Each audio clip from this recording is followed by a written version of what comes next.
গরম জলে গোটা পেঁয়াজ, টমেটো, আদা, লঙ্কা আর রসুন দিয়ে একটা দুর্দান্ত রেসিপি রাতের ডিনারে চটজলদি বানাতে পারো। অনেক সময় কি হয়, রুটি দিয়ে তরকারি খেতে আমাদের ভালো লাগে না, তখন কিন্তু রেসিপিটা চটজলদি বানিয়ে নাও, খেতে কিন্তু দুর্দান্ত লাগে। তো রেসিপিটা শুরু করার জন্য সবার প্রথমে গ্যাসের ওপর একটা ফ্রাইং প্যান বসিয়ে নিয়েছিলাম। তারপরে দিচ্ছি পরিমাণ মতন কিছুটা জল।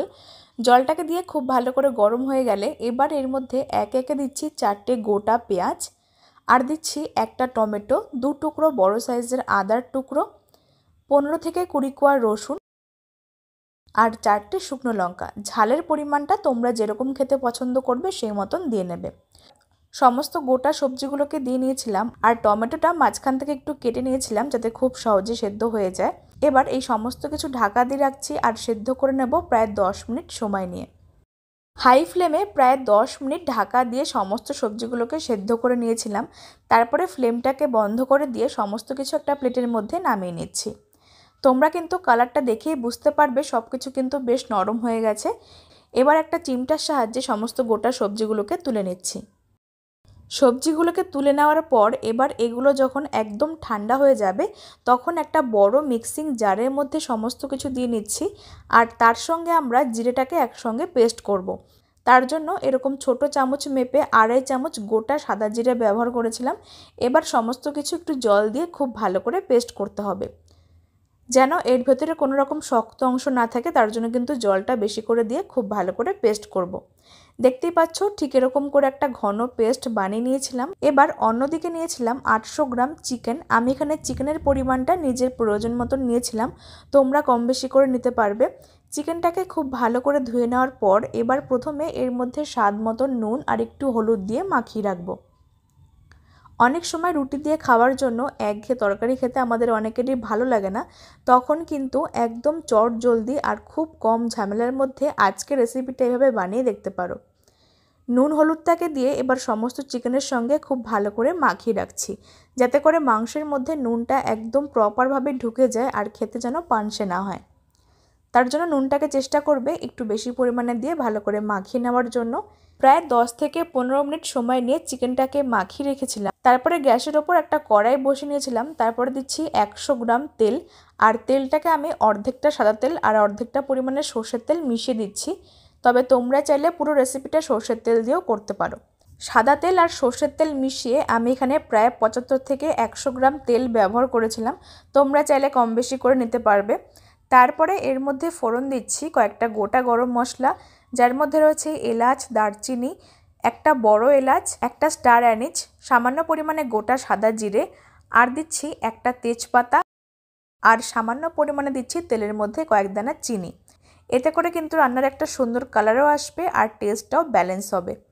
ফোড়নটাকে দিয়ে খুব ভালো মতন তেলের সঙ্গে নেড়েচেড়ে মিশিয়ে নেওয়ার পর এবার এর মধ্যে যে মশলার পেস্টটাকে আমরা আগে থেকে বানিয়ে রেখেছি সেই সম্পূর্ণ পেস্টটাকে এর মধ্যে অ্যাড করে দেবো।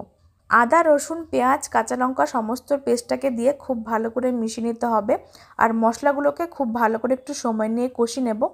তবে তার আগে আমি এখানে একে একে গুঁড়ো মশলা অ্যাড করে দেবো। যেহেতু জিরেটা আমি এখানে আগে ব্যবহার করেছিলাম তার জন্য আমি এখানে আলাদা করে ব্যবহার করলাম না।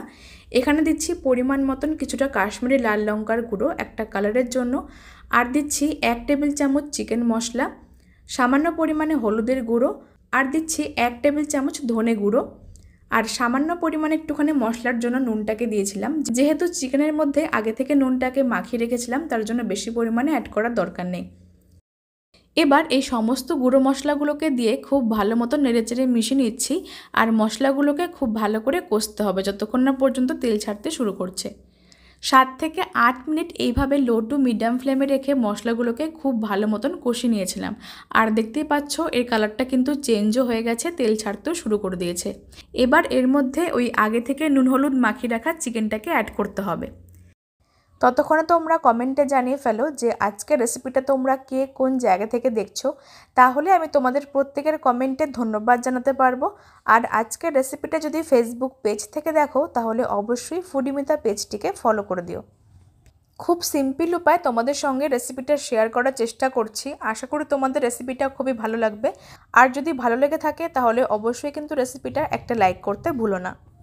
চিকেনটাকে দিয়ে সমস্ত মশলার সঙ্গে নেড়েচেড়ে মিশিয়ে নেওয়ার পর এবার ফ্লেমটাকে মিডিয়ামে করে দিয়ে ঢাকা চাপা দিয়ে রাখছি প্রায় 15 থেকে 20 মিনিট। আর চিকেনটা কিন্তু অবশ্যই চেষ্টা করবে সবসময় ঢাকা চাপা দিয়ে রান্না করার জন্য, তাহলে চিকেনটা একদম প্রপারভাবে সেদ্ধ হয়ে যাবে আর খেতেও কিন্তু সফট হবে। 20 মিনিট পরে আমি ঢাকাটা তুলে নিয়েছিলাম আর দেখতে পাচ্ছ চিকেনের কালারটাও কিন্তু চেঞ্জ হতে শুরু করে দিয়েছে। এইভাবে বারে বারে ঢাকাটা তুলে নিয়ে নাড়াচাড়া করতে হবে, তারপরে আবারও ঢাকা দিয়ে রাখতে হবে প্রায় 10 থেকে 12 মিনিট।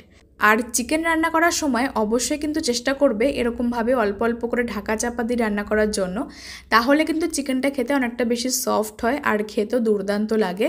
খুব সহজে রেডি হয়ে গেছে একদম কষা কষা চিকেনের রেসিপি। আজকের রেসিপি তোমাদের কাছে ভালো লাগলে অবশ্যই করে লাইক, কমেন্ট আর শেয়ার করতে ভুলো না। রেসিপিটা ইউটিউব থেকে দেখলে আমার চ্যানেলটাকে সাবস্ক্রাইব করে পাশে বেল আইকনটা প্রেস করে দিও। তো চলো আজকের মতন এখানে বিদায় নিচ্ছি। তোমরা সবাই খুব ভালো থেকো। ধন্যবাদ।